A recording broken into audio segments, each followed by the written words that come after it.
भगवान शंकराचार्य के अनुयायी, भगवान शिव के परम भक्त, तीर्थ आश्रम वन अरण्य गिरि पर्वत सागर पुरी भारती सरस्वती ये 10 नाम उजागर, ये 10 नाम उजागर करने वाले हमारे पूज्य गोस्वामी जनों को सादर सप्रेम ओम नमो नारायणाय। बंधुओं, समय समय पर हम आपको गोस्वामी विषयक जानकारी तो देते ही हैं, साथ साथ में हमने अभी विगत 4-5 वर्षों में शिव पुराण दोहा चौपाइयों में तैयार किया है, वही भी आप हमारे चैनल पर देख सकते हैं। इसी प्रकार से श्रीमद् भागवत पुराण भी पूरी सुनाई है। इसी प्रकार से संक्षिप्त में दोहा चौपाइयों में हमने अनेक चालीसों का प्रणयन किया है, जिसमें 12 ज्योतिर्लिंग चालीसा, दशावतार चालीसा, नवदुर्गा चालीसा, नर्मदा चालीसा, ये बहुत बहुत प्रसिद्ध है। दत्तात्रेय चालीसा तो आप लोगों ने निश्चित रूप से हमारी गोस्वामी समाज की जो पत्रिकाएं निकलती हैं, स्मारिकाएं निकलती हैं, उसमें दत्तात्रेय चालीसा, परशुराम चालीसा और भगवान शंकराचार्य चालीसा, ये सब आप लोगों ने पढ़े ही होंगे। तो मैं समय समय पर बताता रहता हूँ।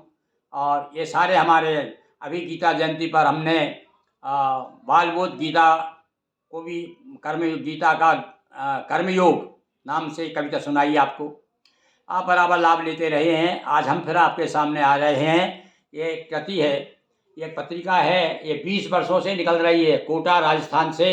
इसके संपादक हैं श्रीमान प्रहलाद गोस्वामी जी, प्रहलाद वन हैं, प्रहलाद गोस्वामी लिखते हैं। और इन दिनों आश्वस्त चल रहे हैं, भगवान से प्रार्थना करते हैं, इसलिए पत्रिका थोड़ा सा कहना चाहिए कि प्रकाशित नहीं हो पा रही है कुछ दिनों से। पर 20 वर्षों से इन्होंने बड़ी सेवा की समाज की। इस प्रकार से अजमेर से ही भवानी खेड़ा नाम के गांव से दशनाम प्रकाश नाम का एक और पाक्षिक पत्र निकलता था। एक भारती जी थे वहाँ अजमेर ज़िले में, वो अच्छी वो पत्रिका गोस्वामी वो दशनाम प्रकाश नाम से निकाला करते थे।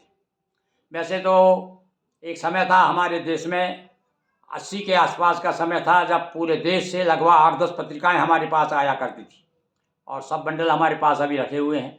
और एक समय ऐसा भी था कि होशंगाबाद से गोस्वामी विभूति, गुरु वाणी, गोस्वामी भास्कर, ये पत्रिकाओं के माध्यम से हम आपसे जुड़ते रहे। पर अब कुछ समय से सारा मतलब बंद हो गया है।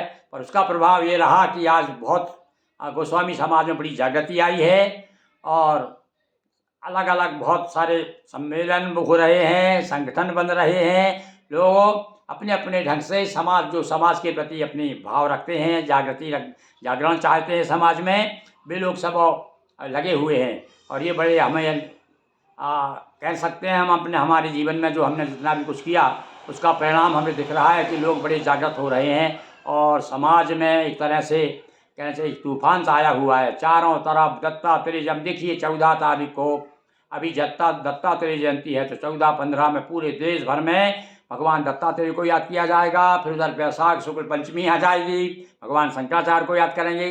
तो इस प्रकार से हमारा समाज धीरे धीरे जागृत हो रहा है। अब लग रहा है तंद्रा टूट रही है समाज की। हाँ, पर हम चाहते हैं भाई ये बड़े बड़े जो भी संगठन हैं हमारे देश के, जैसे कुछ तो अखिल भारतीय गोस्वामी सभा जो है दिल्ली की, वो बराबर हर साल जो है कुछ न कुछ विवाह, कन्याओं का विवाह कराती। तो इसी प्रकार से हम चाहेंगे, अभी जो 5-10 साल से एक संस्था हमारे भोपाल में महंत रूपेश गिरी जी के निर्देशन में चल रही है, जिसके वीरेंद्र गिरी जी राज्य मंत्री जो हैं, उसके अध्यक्ष हैं। हम उनसे भी निवेदन करेंगे कि भाई ये अभियान अपने भी शुरू करें कि गोस्वामी सम्मेलन के साथ साथ एक आध गरीब कन्या का विवाह हो जाए, पीले हाथ उसके भी हो जाएं। तो ये कुछ सुझाव में यदि पहुंचा अभी सम्मेलन में, तो मैं ज़रूर अपनी बात रखूंगा।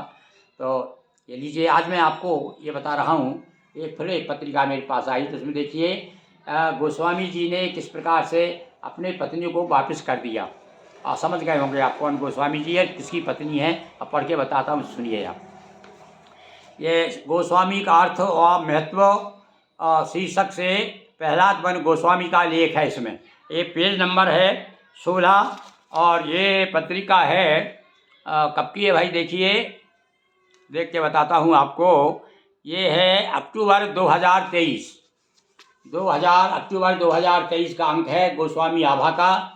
ये कोटा राजस्थान से प्रकाशित हुई है और इसमें संपादक स्वयं जो एक लेख लिखा उन्होंने, तो उसमें गोस्वामी जी की चर्चा की है। अब सुनिए आप, 5 मिनट लगेंगे आपको। श्री रामचरितमानस में अनेक चौपाइयों और कुछ दोहों में गोस्वामी तुलसीदास द्वारा गोसाई शब्द का प्रयोग किया है। वह स्वयं भी गोस्वामी थे। उनको काशी में एक गोस्वामी मठ का पीठाधीश्वर बनाया। उसके बाद से ही उनके नाम के साथ गरिमा में गोस्वामी शब्द जुड़ा। अब ये भी एक जानकारी आपको हो गई। कई लोग पूछते होंगे ये सर्वोपरि ब्राह्मण जो गोस्वामी क्यों लिखते थे, तो ये समझ लीजिए एक मठ में जा कर के और ये गोस्वामी हो गए थे।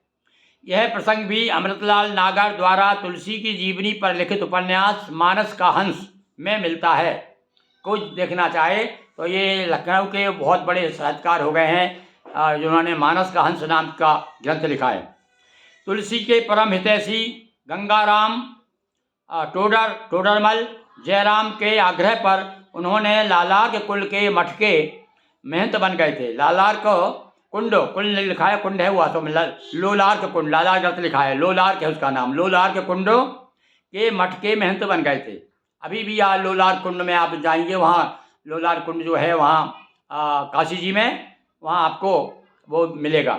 इसी प्रसंग में एक घटना बहुत सुंदर है। आप वो घटना सुनिए। आप विशेष रूप से घटना बता रहा हूँ मैं। गोस्वामी तुलसीदास के हितैषी उनकी धर्म पत्नी को उनके साथ मठ में रखना चाहते थे। वो चाहते थे इनकी पत्नी भी इनके साथ में रहे, तो कुछ लोग लेके आ गए साहब, चले गए होंगे भाई, जब गोस्वामी जी है यहाँ पर, उनकी पत्नी भी साथ रही। तुलसी यह नहीं चाहते थे, परंतु उनके मित्रों ने कहा कि गोस्वामी गृहस्थ भी होते हैं।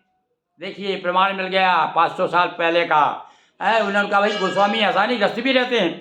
तो तुलसीदास ने बहुत सुंदर बात उनसे कही, मैं दूसरे गोसाइयों की तरह अनीति की चाल पर कदापि नहीं चल सकता।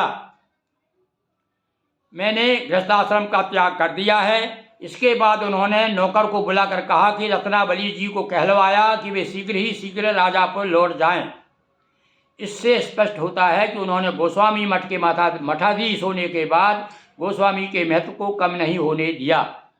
लीजिए साहब, ये अब इससे आपको क्या प्रेरणा मिलती है, पर एक नई जानकारी हमने आपको दी कि गोस्वामी जी ने अपनी पत्नी को वापस कर दिया था। एक बार पुनः आप सभी को ओम नमो नारायण।